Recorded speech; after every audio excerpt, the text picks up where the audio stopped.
আমরা ন্যায্য হিস্সা চাই। কিসের?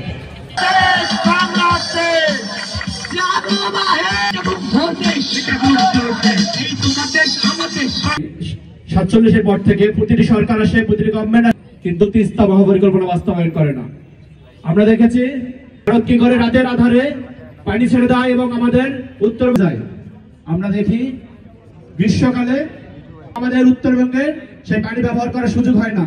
এই সমাবেশ থেকে বলতে চাই, অতি দ্রুত চীনের সাথে যে চুক্তি হওয়ার কথা, প্রত্যেকটা নদী নিয়ে যে ভারতের সাথে অসম চুক্তি আছে সেগুলো আবার ক্ষতি।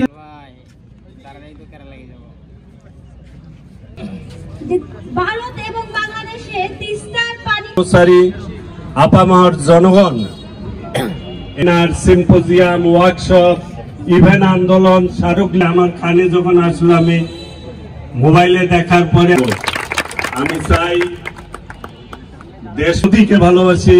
আমি আমার গাছ গাছরা পাথর সকলকে